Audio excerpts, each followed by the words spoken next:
बिहार में त्रिस्तरीय पंचायत चुनाव 2026 को लेकर तैयारियां तेज हो गई है। राज्य निर्वाचन आयोग ने चुनावी प्रक्रिया को अंतिम रूप देना शुरू कर दिया है।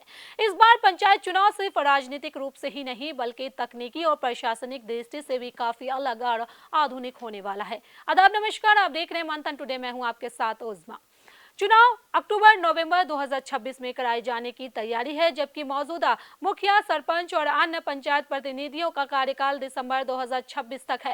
ऐसे में आयोग की कोशिश है कि कार्यकाल समाप्त होने से पहले नई पंचायतों का गठन कर लिया जाए।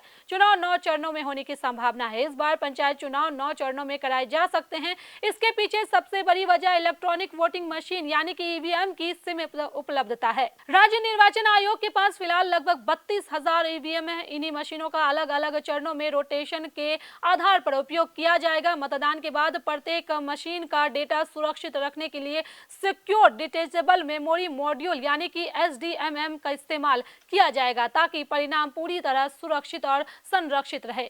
सुरक्षा व्यवस्था को ध्यान में रखते हुए आयोग चुनाव को उत्तर प्रदेश विधानसभा चुनाव से पहले संपन्न कराने की दिशा में काम कर रहा है, जिससे केंद्रीय सुरक्षा बलों की उपलब्धता सुनिश्चित की जा सके। अगस्त-सितंबर में जारी हो सकती है अधिसूचना। राज्य निर्वाचन आयोग के अनुसार पंचायत चुनाव की अधिसूचना अगस्त के अंतिम सप्ताह या सितंबर के पहले पखवाड़े में जारी की जा सकती है। इससे पहले आरक्षण, रोस्टर, जनसंख्या आंकड़ों और परिसीमन से जुड़े दावों एवं आपत्तियों का निपटारा किया जाएगा। आयोग ने 21 जून 2026 तक अंतिम गजट प्रकाशन का लक्ष्य तय किया है, यानी आने वाले कुछ दिनों में पंचायत चुनाव से जुड़ी कई महत्वपूर्ण प्रक्रियाएं पूरी हो जाएगी और इसके बाद चुनावी गतिविधियां तेज हो जाएगी। इस बार पंचायत चुनाव की सबसे बड़ी खासियत आरक्षण रोस्टर में होने वाले व्यापक बदलाव है। रोस्टेशन व्यवस्था के तहत राज्य की 4,000 से अधिक पंचायतें और करीब 55,000 वार्डों में आरक्षण की स्थिति बदल सकती है। जो सीटें पिछले चुनाव में अनुसूचित जाति,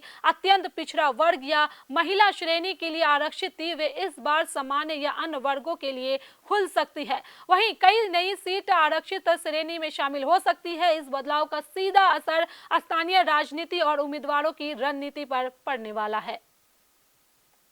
अगर बिहार की पंचायत व्यवस्था की बात करें तो वर्तमान में राज्य में 8,053 ग्राम पंचायतें, 533 पंचायत समितियां और 38 जिला परिषद कार्यरत है। हाल के वर्ष में शहरीकरण और नगर निकाय के विस्तार के कारण पंचायतों की संख्या में कुछ कमी भी दर्ज की गई है। बिहार पंचायत चुनाव 2026 तकनीक के लिहाज से भी काफी आधुनिक होने वाला है। मतदाता एक ही मतदान केंद्र पर multi post electronic voting machine के माध्यम से विभिन्न पदों के लिए मतदान कर सकेंगे, यानी अलग अलग पदों के लिए अलग व्यवस्था की आवश्यकता नहीं होगी।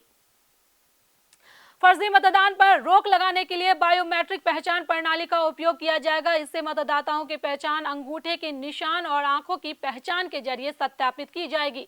इससे मतदान प्रक्रिया और आधुनिक, सुरक्षित तथा पारदर्शी होने की भी उम्मीद है। ओसीआर और एआई से होगी निगरानी। मतगणना प्रक्रिया को भी तकनीक से जोड़ा जा रहा है। इसके लिए ऑप्टिकल कैरेक्टर रिकॉग्निशन यानी कि ओसीआर तकनीक का उपयोग किया जाएगा। यह तकनीक ईवीएम के परिणामों को स्कैन करके सीधे सर्वर पर अपलोड करेगी, जिससे मानवीय त्रुटियों की संभावना काफी कम हो जाएगी। इसके अलावा एआई आधारित वीडियो एनालिटिक प्लेटफॉर्म सर्विस के जरिए मतदान केंद्रों की निगरानी की जाएगी। संवेदनशील और अति संवेदनशील मतदान केंद्रों पर लाइव वेबकास्टिंग की व्यवस्था भी रहेगी। जिला मुख्यालय और राज्य निर्वाचन आयोग के अधिकारी मतदान प्रक्रिया पर रियल टाइम नजर रख सकेंगे। उम्मीदवारों को भी इस बार डिजिटल सुविधाएं उपलब्ध कराई जाएगी। नामांकन दाखिल करने, दस्तावेज सत्यापन, शपथ पत्र जमा करने और मतदाता संबंधित जानकारी प्राप्त करने के लिए ऑनलाइन पोर्टल और डिजिटल सेवाओं को सक्रिय किया जाएगा। इससे चुनावी प्रक्रिया पहले की तुलना में अधिक सुविधाजनक और पारदर्शी बनने की उम्मीद है। 2011 की जनगणना के आधार पर होगा चुनाव। एक महत्वपूर्ण बात यह भी है कि पंचायत चुनाव 2026 2011 की जनगणना के आधार पर ही कराए जाएंगे। नई जनगणना के आंकड़े अभी उपलब्ध नहीं है, इसलिए सीटों का आरक्षण और परिसीमन पुराने जनसंख्या आंकड़ों के आधार पर ही तय किया जाएगा। वार्ड सदस्य से लेकर जिला परिषद तक सभी पदों पर आरक्षण रोस्टर 2011 की आबादी के अनुपात में लागू रहेगा। कुल मिलाकर बिहार पंचायत चुनाव 2026 कई मायनों में ऐतिहासिक और महत्वपूर्ण होने वाला है और आरक्षण रोस्टर में बड़ा बदलाव देखने को मिलेगा। तो दूसरी ओर बायोमेट्रिक पहचान, ओसीआर तकनीक, एआई निगरानी और लाइव वेबकास्टिंग जैसी आधुनिक व्यवस्था चुनाव को अधिक पारदर्शी और तकनीक आधारित बनाने का प्रयास करेगा। अब सबकी नजर राज्य निर्वाचन आयोग की अधिसूचना और चुनावी कार्यक्रम की आधिकारिक घोषणा पर टिकी हुई है। तो चलिए फिलहाल इस खबर में बस इतना ही। बिहार की ऐसी राजनीतिक खबरों के लिए बने रहे मंथन टुडे के साथ। साथ ही हमारे चैनल को लाइक करें, सब्सक्राइब करें, फॉलो करें और निष्पक्ष पत्रकारिता देखना है तो देखते रहे मंथन टुडे। बहुत बहुत शुक्रिया।